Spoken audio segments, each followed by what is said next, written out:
Contemplate how Allah Almighty combined Surah Al-Falaq and Surah An-Nas. Surah Al-Falaq contains seeking refuge from evils in general and hidden evils such as magic and envy. Then comes Surah An-Nas, which contains seeking refuge from the source of all evils, the accursed Satan. The devils are those who incite disbelievers to their disbelief and drive criminals to their crimes. They assist sorcerers and harm those afflicted by the evil eye. Since evil in reality returns to Satan, Surah An-Nas came with seeking refuge in Allah from the source of all evils. Allah says, "Say, I seek refuge in the Lord of mankind, the King of mankind, the God of mankind." You feel the greatness of this refuge. Say, I seek refuge means I take shelter and seek protection. Say, I seek refuge in the Lord of mankind. The Lord is the one who rectifies what he oversees. When you say, Lord of mankind, it's as if you're saying, O Lord, you are my Lord who raised me with your blessings, created me, provided for me, and protected me from harm. The greatest harm is Satan, so repel him from me, O Lord. King of mankind, as if you are taking refuge with the great King. You are my sovereign and owner. You own my heart, soul, body, and entire life. My forelock is in your hand, O Lord. Do not let Satan dominate me. Then, God of mankind, you are my God, my object of worship, my beloved, whom I worship none but him, fear none but him, and seek refuge in none but him. The more a Muslim realizes these attributes, the greater his seeking refuge becomes. Contemplate the harmony of these attributes. Say, I seek refuge in the Lord of mankind. The Lord rectifies but may not own. So lordship is not complete without ownership, which is why he said, King of mankind. Then kingship is not complete unless it is obeyed, and this is the reality of divinity, God of mankind. The repetition of mankind contains honor for mankind and shows complete need for Allah, showing humility before Allah. The word Nas, mankind, indicates restlessness originally, as if you're showing your poverty and weakness, that you have no refuge from Satan's evil except by seeking Allah's protection. This seeking refuge with these great attributes is, from the evil of the whispering withdrawer. This is Satan. Ibn Abbas said, Satan crouches on the heart of the son of Adam. When he is heedless, Satan whispers, and when he remembers Allah, Satan withdraws. When you are heedless of Allah's remembrance, Satan whispers in your chest and heart. Satan whispered to Adam and Eve and expelled them from paradise. Whispering is a seed that Satan plants in your heart, then he repeats the speech to you. As the Prophet said, Satan comes to one of you and says, Who created this? Until he says, Who created your Lord? When he reaches that point, let him seek refuge in Allah and stop. Atheism and disbelief entered some Muslims only through Satan's whispers. Those who fell into adultery fell because of Satan's whispering. He shows them images, beautifies desires, and constantly reminds them until thought turns into will and then action. Satan flows through the son of Adam like blood, as the Prophet informed us. Satan lies in wait for humans in all conditions, never leaving you for the blink of an eye.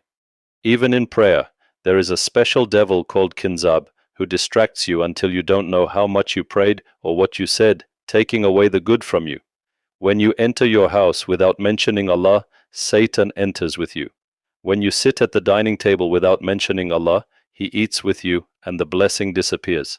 Thus Satan lies in wait, so beware of being heedless of Allah's remembrance, which is your fortress and protection.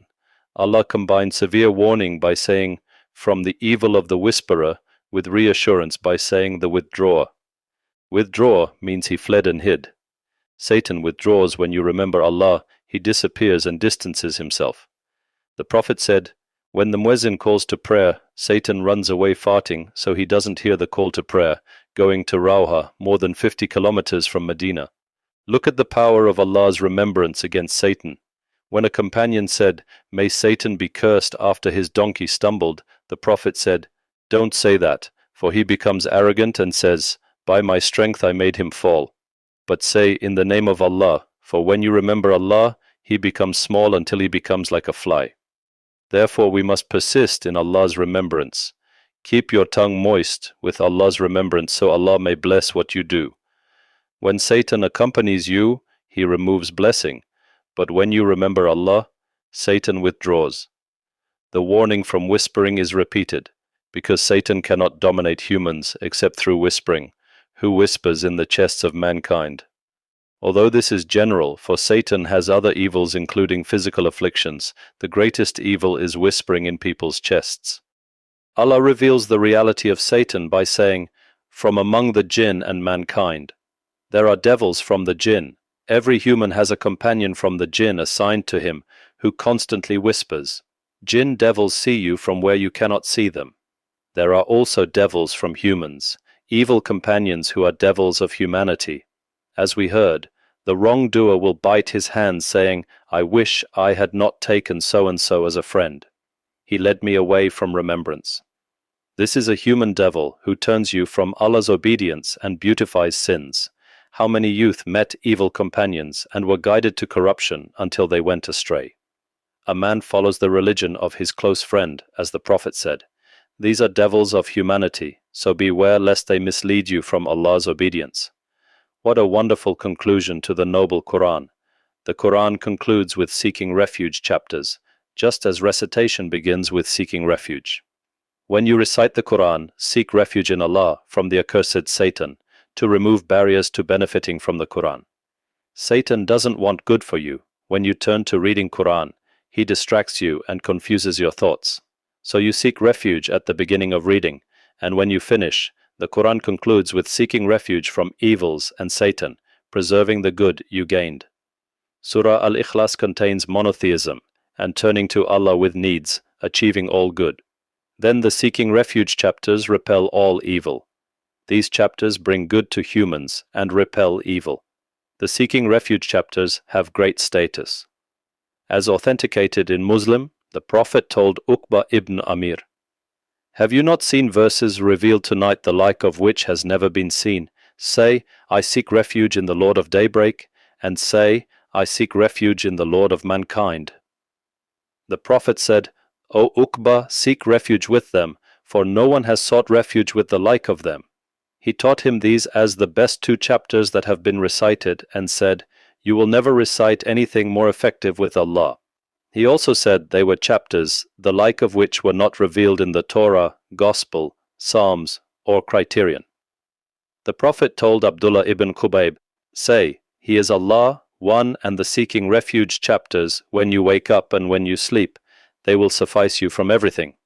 The Prophet, when going to bed, would cup his hands, recite these chapters, blow into them, and wipe over his body 3 times, protection for the servant. When ill, he would do the same for healing. The Prophet used to seek refuge from jinn and the human eye, but when these chapters were revealed, he left what he used to seek refuge with and took to them exclusively. He commanded reciting them after every prayer for protection. Ibn Al-Qayyim said, "The servant cannot do without the seeking refuge chapters for the blink of an eye, and the servant's need for them is greater than his need for food, drink, and breath. They have great special effect in repelling the evil eye, envy, and other evils from humans. We ask Allah to protect us with His protection and forgive us. All praise is due to Allah, Lord of the worlds, and may Allah's peace and blessings be upon our Prophet Muhammad and his family and companions."